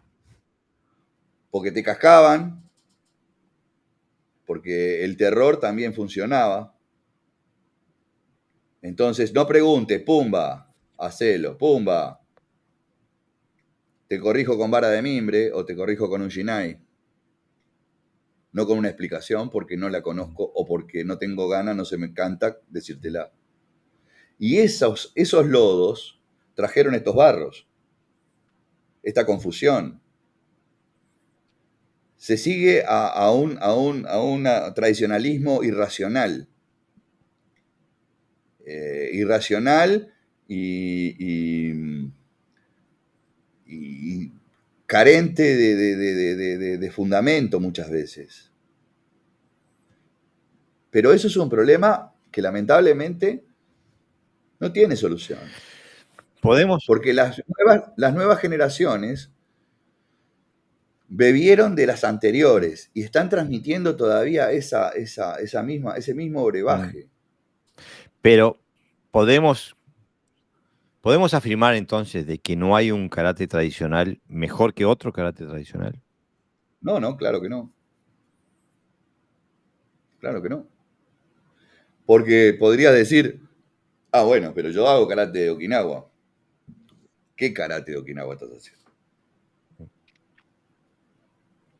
Porque en algo que escribí hace poquito en función de un post que salió en Facebook, yo pongo, si estás conforme con hacer siempre lo mismo, clase tras clase, sin tener la capacidad de investigar qué es lo que estás haciendo, tenés que preguntarte qué es lo que estás haciendo. Porque si cada clase sabes cómo va a empezar y sabes cómo va a terminar, si lo único que haces es repetir como mono y no usás la capacidad de racionalizar el trabajo que estás haciendo, si los instructores no son capaces de mostrarte que una técnica puede tener 10.000 variantes y dentro del kata y fuera de él, ¿qué tradición está siguiendo? No está siguiendo una tradición, está siguiendo un dogma. Menos dogma o más dogma, no existe menos o más, existen, esto es así. En Japón, en Okinawa, en Corea o en Tasmania. Ese es el problema. El problema es la limitante que muchos instructores tienen a la capacidad intelectual o de profundización de los alumnos. O sea, si vos le enseñás al alumno que tiene que pensar, ¿cuál es el problema de la educación a nivel general? Antes nosotros teníamos que pensar 2 más 2, 4, pero teníamos que hacerlo. Papelito, lápiz. Hoy no saben multiplicar, no saben la tabla del 2, tienen que utilizar la calculadora. O sea, ¿qué es lo que están evitando? Que pensemos. Y con el karate pasa lo mismo. ¿Para qué? ¿Para qué pensar? Si yo te lo doy todo, tengo el programa acá. Para hacer primer dan tenés que hacer todo esto. Para hacer segundo dan tenés que hacer todo esto. Para hacer tercer dan tenés que hacer todo esto. Yo también tengo ese programa. Yo también lo tengo. Entonces cuando me dicen, Sensei, ¿tengo que estudiarme todo esto? Sí, estudiátelo. Cuando llegan les hago hacer cualquier otra cosa. A mí me interesa el individuo, la capacidad que tiene de amoldarse a las situaciones, la resistencia, el espíritu. No si saben todo el papelito. No si saben que tienen que hacer tal o cual kata para hacer esto. No me interesa eso. Capaz que un examen es, ok, hacer Naihanchi. Y pasa la hora y el tipo sigue haciendo Naihanchi. Y se está cayendo, ya no tiene rodilla, no tiene cadera, no tiene aire. Muy bien. Así me tomaron examen a mí en Okinawa. No había papelito. Pero me dieron papelito para que yo tomara, ¿eh? Pero también me mostraron cómo era que no tenía que tomarlo.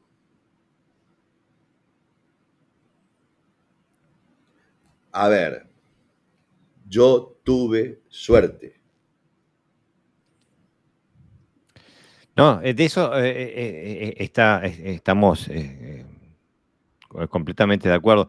Lo que yo intento constantemente es trasladar tu experiencia, tu vivencia, a cómo emularla en la realidad del 2023 fuera de esa conexión que tenés vos.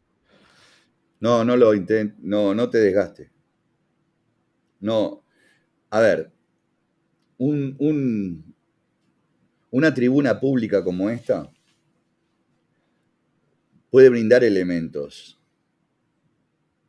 pero si vos fijate que en tu clase tenés unas limitaciones brutales para que la gente comprenda, en tu clase, con tu gente, con la que vos formás, con la que vos convivís, y tenés problemas para que te interprete, ¿cómo con alguien que te escucha vas a poder hacer que, no que cambien, sino que amplíen su visión?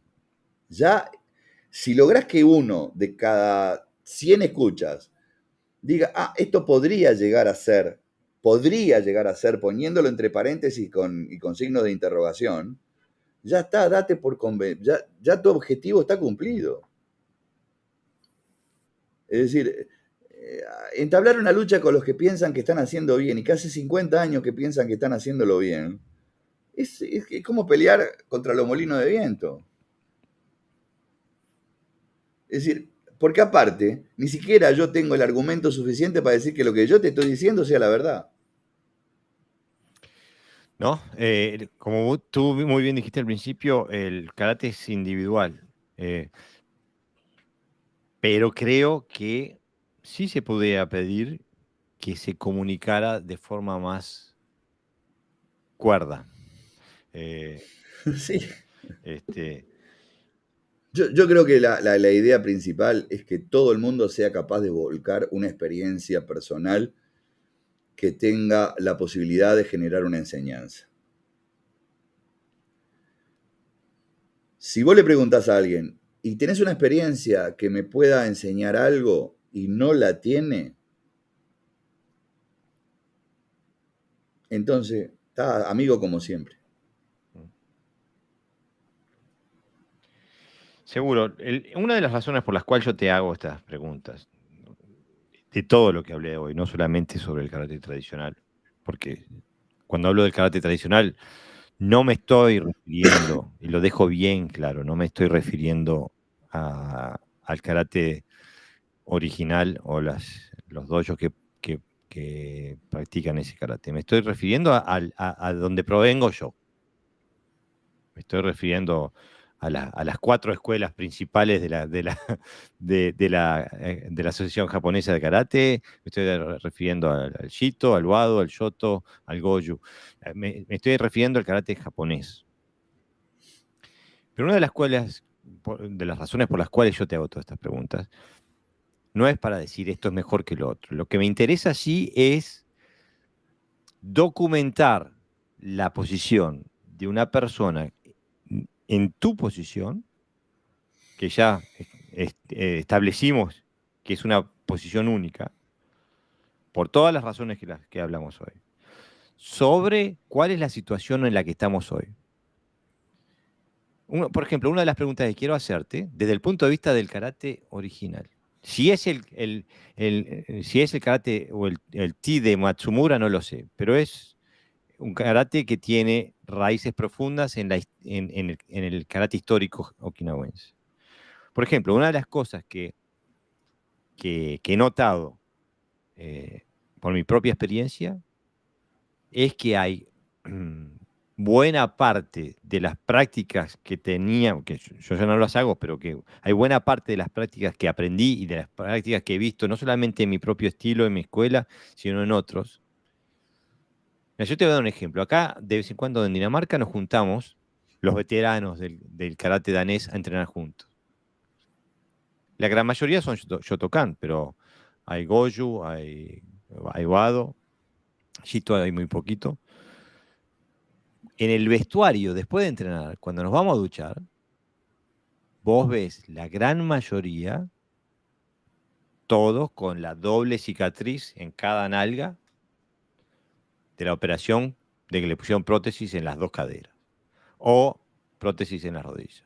Entonces, es evidente que hay algo en la forma en que entrenamos y practicamos nuestro karate que daña nuestro cuerpo, por ejemplo.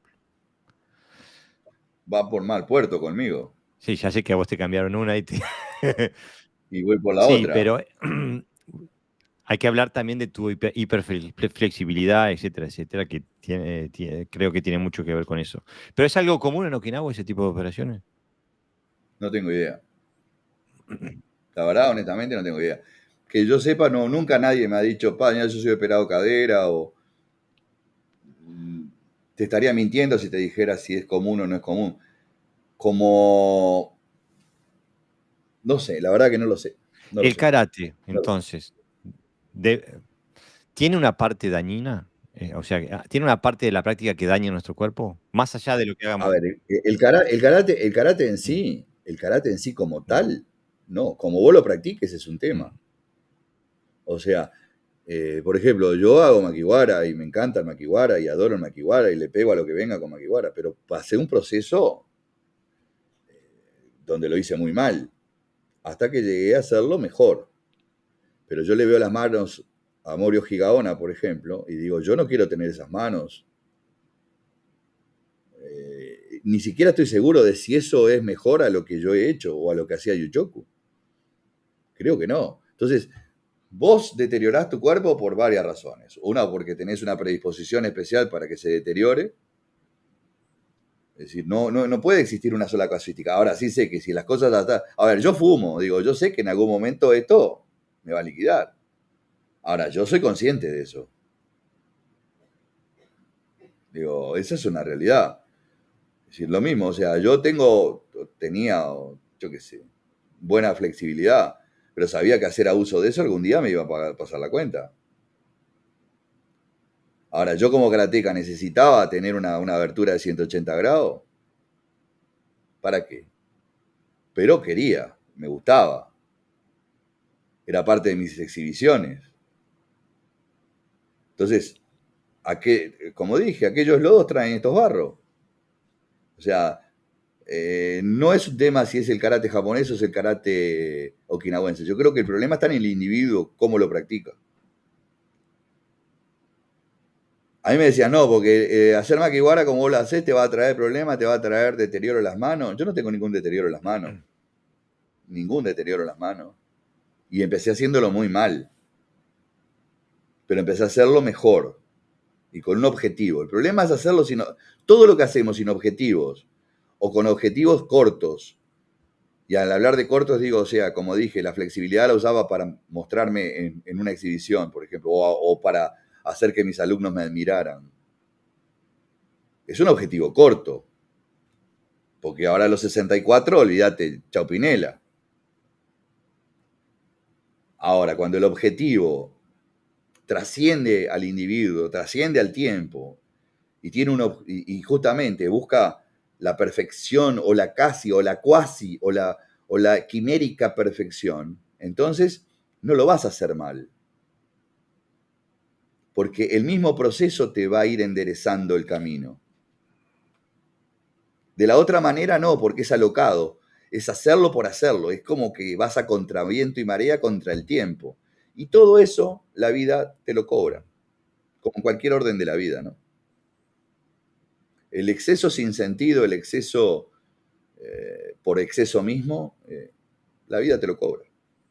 Entonces, el karate... Ahora, claro, si uno mira cómo eran los entrenamientos que nosotros hacíamos hace 50 años atrás, con toda la versión japonesa, con toda la versión universitaria del comerse al mundo en 5 años, obviamente que eso es malo, pero malísimo. Yo creo que en ese aspecto Okinawa no era así. Yo creo que la gente era mucho más consciente de sus propios límites y sobre todo hacía las cosas con, como te digo, con objetivo. Entonces, por ahí puedo pensar de que no haya tanta gente operada de caderas en Okinawa como la hay en el karate japonés o los que provenimos de una herencia de ese tipo.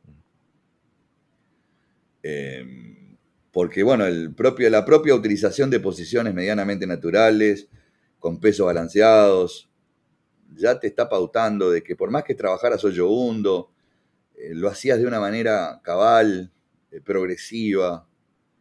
El disparate es querer hacer en 3 años lo que te puede llevar 20. ¿Ah? Por eso hablaba hoy de la paciencia, tiempo, paciencia. Eso es fundamental. Cuando no se tiene ni el tiempo ni la paciencia, el resultado no creo que sea bueno. Bueno. Ni física, ni mental, ni espiritual, ni técnica, en ningún sentido. Bueno, creo que eso marca una gran diferencia entre aquellos que entrenan para el próximo cinturón o el próximo torneo y para aquellos que entrenan para esta vida. Porque son objetivos cortos. Exactamente. Bueno, creo que anduvimos por todos lados hoy. Le hicimos... Me paseaste por todos lados. Paseé por todos lados. Bueno, es que hacía tiempo que no te tenía en el podcast y me me interesaba entrarte en la cabeza sobre un montón de temas que me parece que son candentes y que siguen siendo candentes y que son históricamente candentes en el karate. Y como digo y vuelvo a repetir, estás en una posición eh,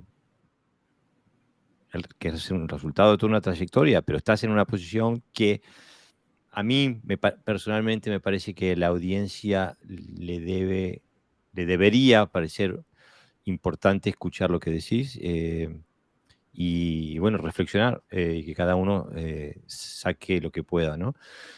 Pero Sin lugar a duda. Es decir, acá nadie es apóstol de nada.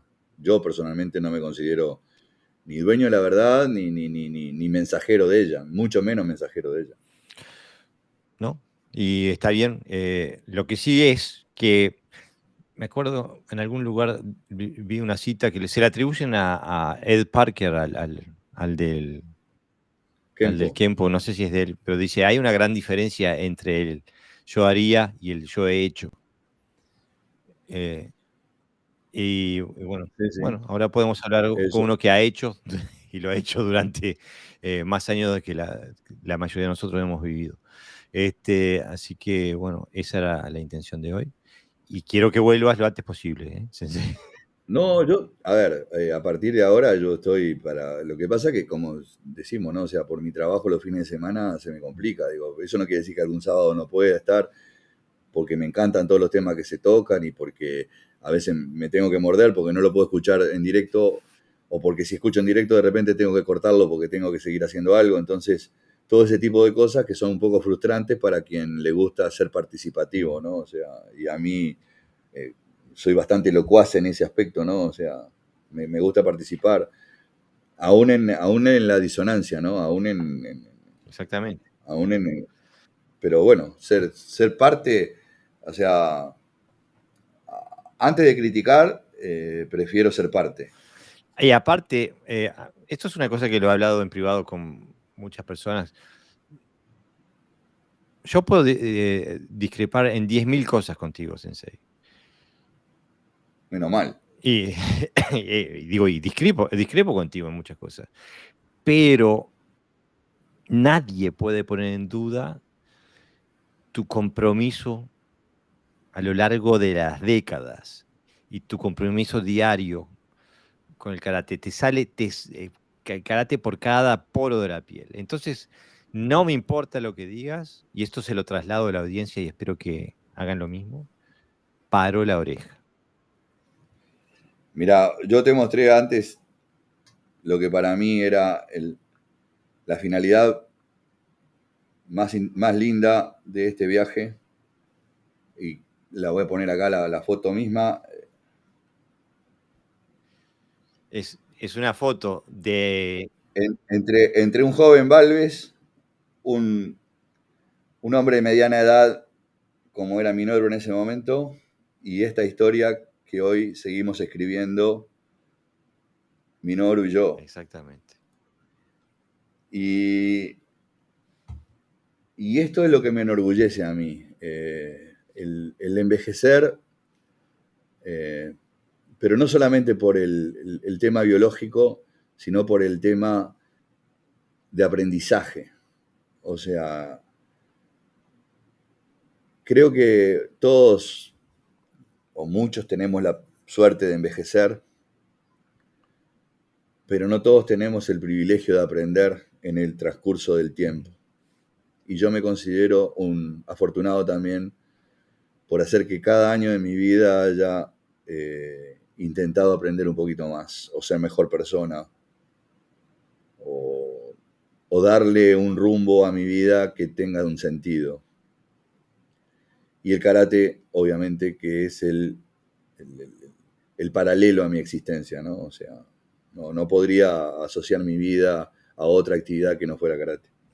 Y así lo has demostrado. Bueno, Espero que sí. eso ha sido... Espero poder seguir demostrándolo unos años Ah, más sí, sí, todavía. por supuesto.